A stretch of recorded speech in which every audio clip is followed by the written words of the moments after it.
name is Deborah Hendrix, and I'm going to be your instructor to learn iMovie 10.1.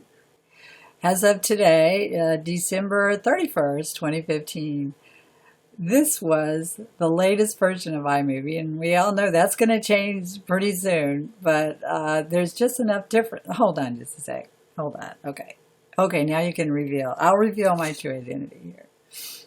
As I was saying, there's just enough differences between the previous version 10.0.9 and this 10.1 that warrants some new tutorials, and we will address those here. But my real purpose in making these tutorials is to try and gather all of the problems and issues that we've had in previous classes and answer them in these tutorials as we move forward in the instruction process.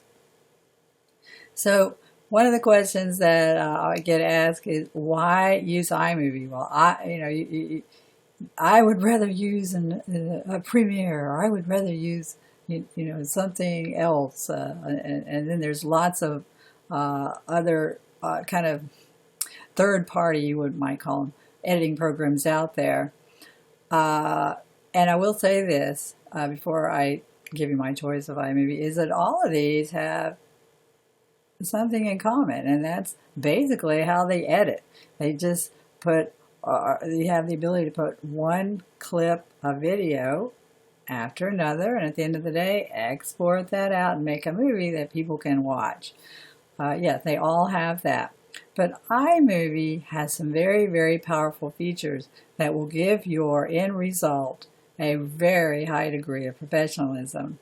And it's intuitive. It's easy to use.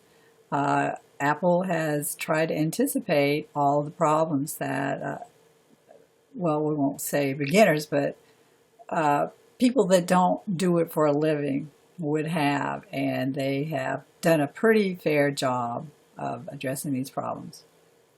Now, one of the things with iMovie, it only comes with Mac. It ships with every Mac, though, and you get free updates for, well, let's just say life. Well, we can't test that, so I can't actually make that statement, but in theory, possibly.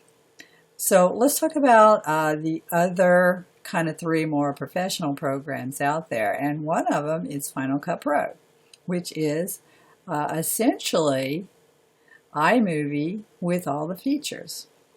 In fact, iMovie is basically, iMovie is Final Cut Pro light version. So if you know iMovie, you can move up to Final Cut Pro very, very easily, and in fact, your projects created in iMovie can literally be imported into Final Cut Pro to further kind of more advanced process and make movies.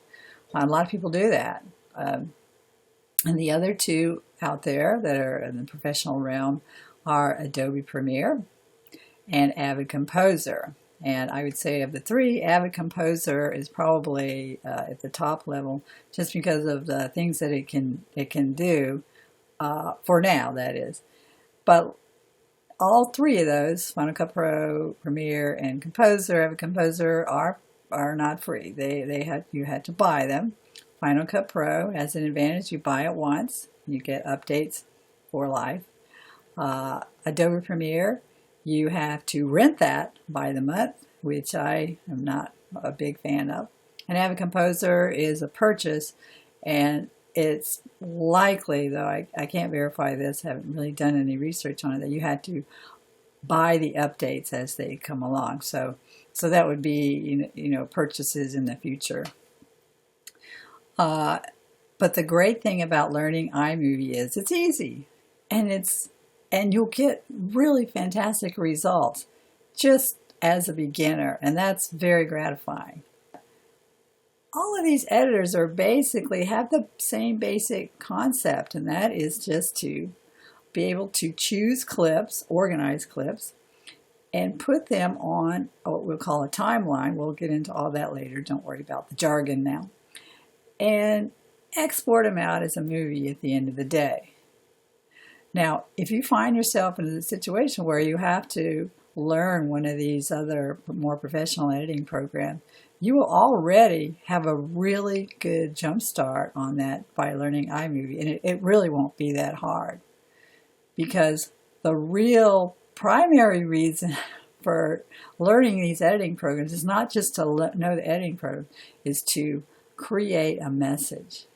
So we don't want to get bogged down in the technicalities, which is very easy to do. And with iMovie, you can learn very quickly how to do what you need to do and concentrate on the story. And the story is the key to it all. And finally, in this series of tutorials, we're going to address one of the problems that's been plaguing us since the beginning in these classes of using iMovie, and that is the subtitling. But I think we found a really nice solution for that, so stick around and stick with it to the end, and all will be revealed. Are you ready? All right, here we go.